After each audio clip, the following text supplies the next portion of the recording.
Hey everybody, welcome back to Fire Emblem. Today I want to do something special. I want to play a little game with you guys. A little game I just thought up called Truth You're not hurt, are you? or Farce. And Big brother. the game is I'm gonna tell a story, and it's up to you, the audience, to determine whether the story is fake or if it's real.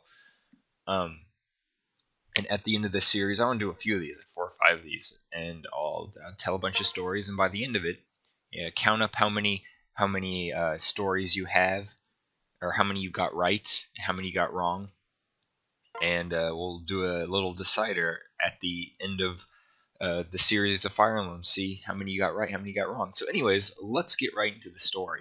Right? Let's waste no time here. So, okay. So this story happened about It can't be. happened to me like last I'm semester. So sorry. It was my first semester at university, and I decided to join a board games club. And it wasn't that fun. It kind of fucking sucked.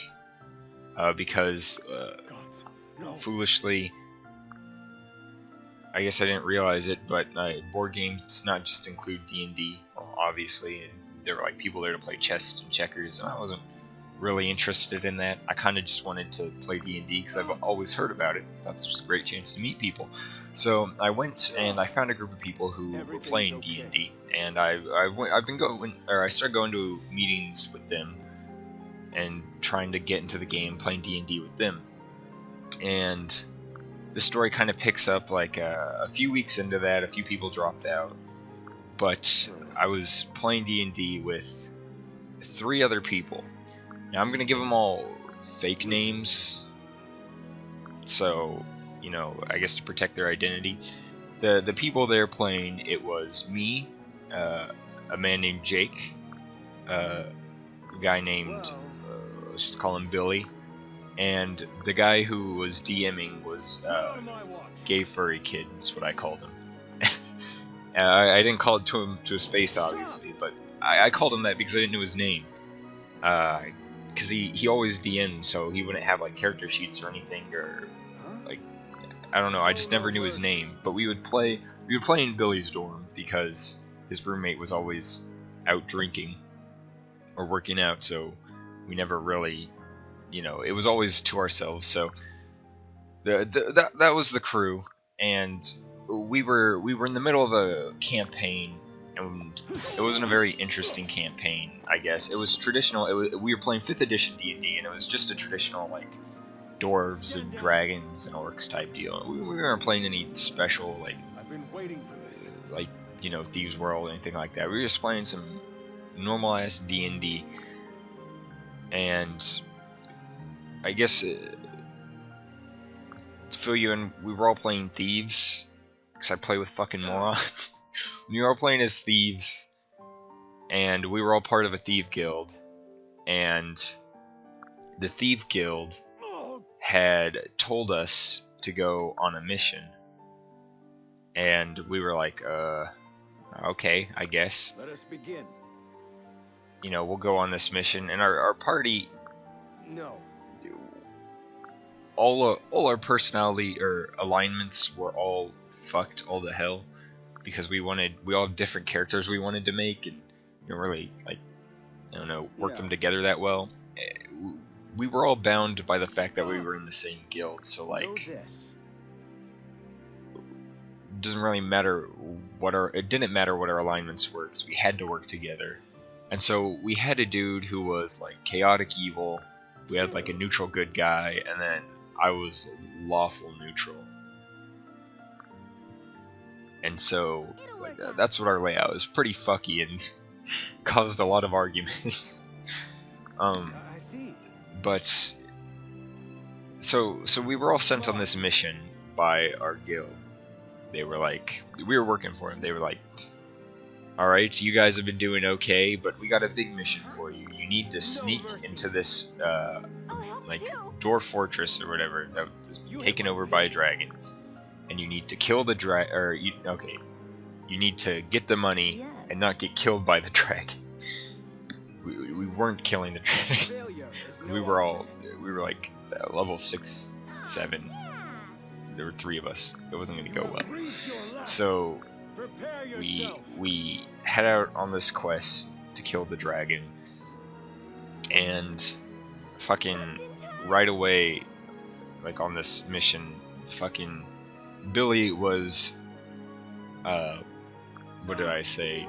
Neutral good. So he was getting in arguments already with the fucking Jake, who was chaotic evil, and it kind of like they kind of got too into their roles, and like their role playing would always like fuck with the flow of the campaign. So it would always piss off Gay Furry Kid because he'd never have complete control because there was always fucking arguing going on. And so we all head out and we get to the castle, and it's like The Hobbit. That's a good way to put it. It was kind of like The Hobbit, you know, where they have like a bunch of dwarves had a bunch of gold in their little castle, and then a dragon came and took it. So we go up to this castle, and there's fucking like corpses all over, you know, the battlefield going up to the castle, and there's not a soul in sight. All the land around it is scorched, dead bodies everywhere, obviously. And so we all sneak in because we're all thieves and we're all super sneaky, and we go in again, an empty castle, and we sneak in to the place,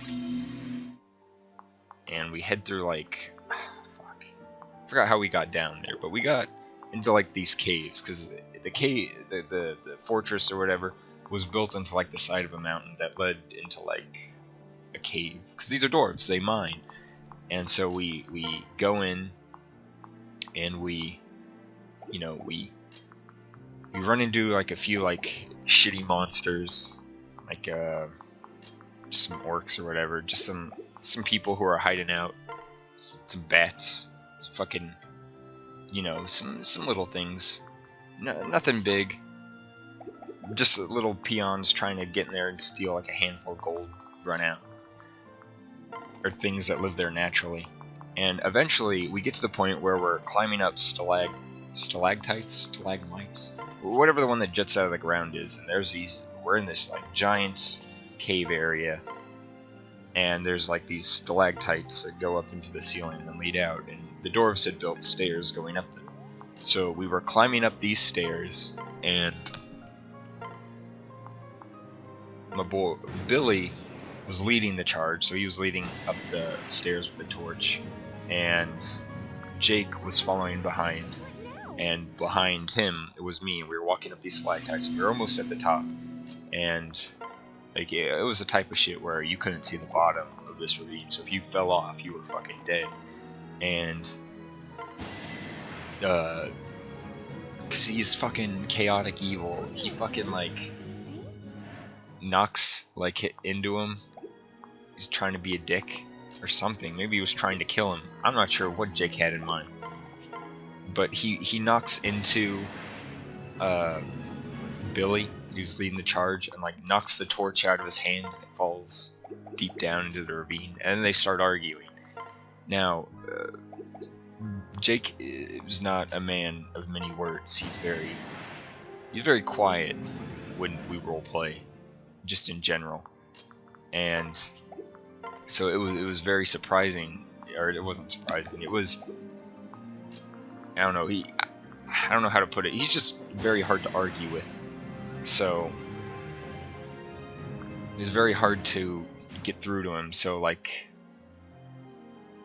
nobody wants this to happen. Nobody wants to have this fight, or have these people fight in the middle, and they start pushing each other and shit like this. And we're like on stalactites, and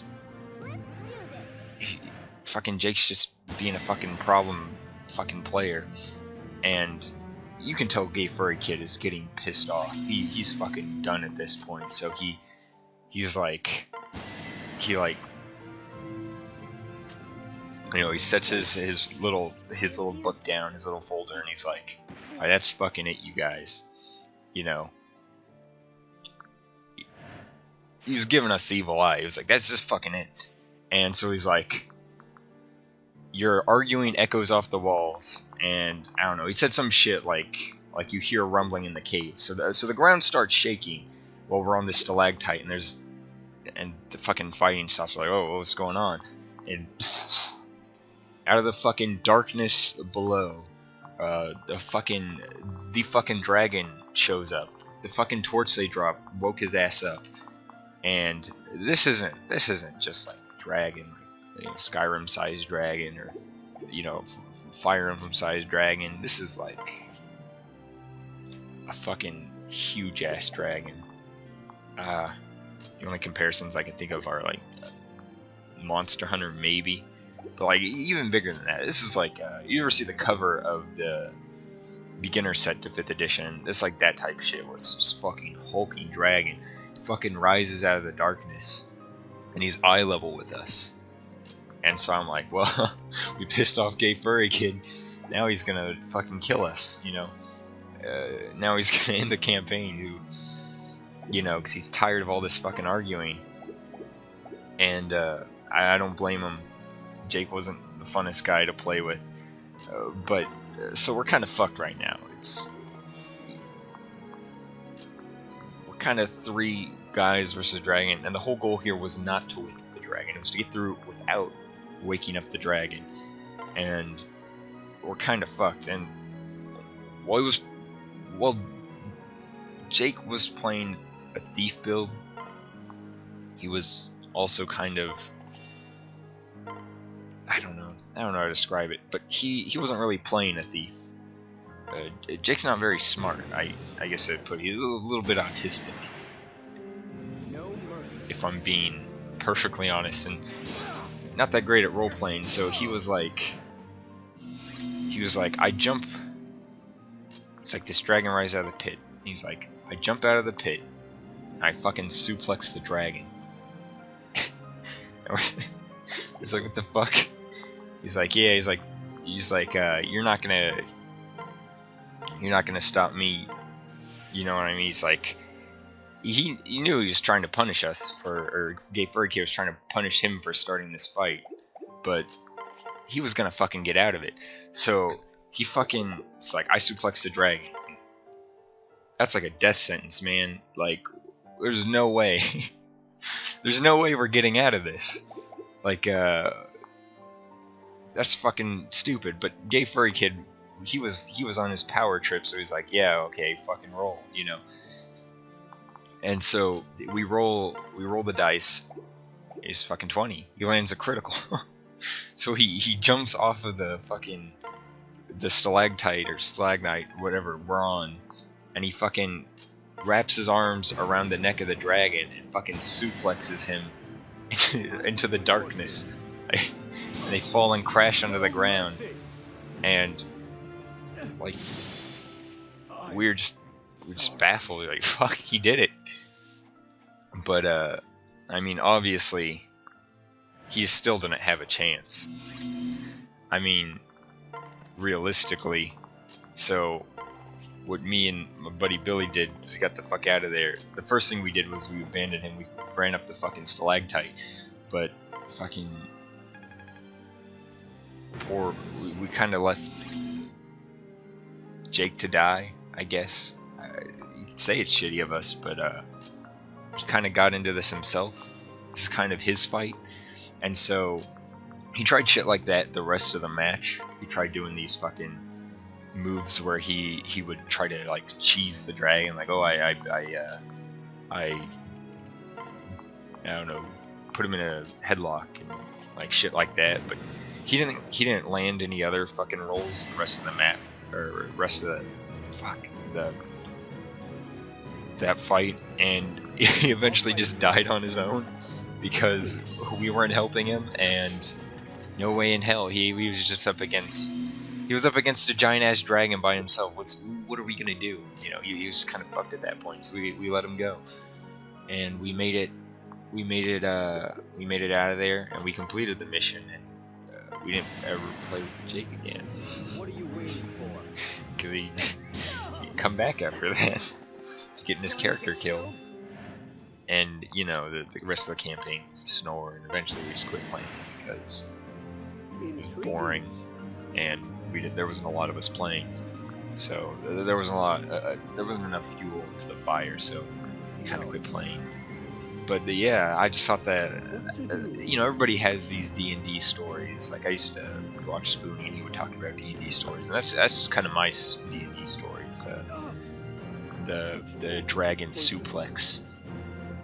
So yeah, I thought it'd be fun to tell on here. I mean, it's not crazy interesting. It's definitely not the most insane thing that happens, or that you know can happen in D&D. But I just thought it was fun to tell. But yeah, so what do you guys think? Was it real? Did that happen? I'm so sorry. It sounds real. Or did I make it up? I guess you won't know. You won't know till the finale. Ugh. Yeah, no. Okay, so the reason there was so much reading in this chapter, clicking through the dialogue, is I was going to read it, but then I realized reading it in post would be fucking terrible. So Hey, that's why I'm doing this, clicking through it. you. And also, another thing I wanted to bring up real quick. The audio in the last episode was fucked up. I see. I don't know why. So if anybody out there has any idea how to fix that on capture cards, it'd be nice to know. Now, it wasn't fucked up in this episode. Like the music, I don't know why. But yeah, it's fucked up last time. I don't know why. Anyways, thanks for joining me. It's been your boy, the Goblin King, with another episode of Fire Emblem Fates. See you guys next time. Oh yeah, and put in the comments where you thought it was real or fake. I'll count them up.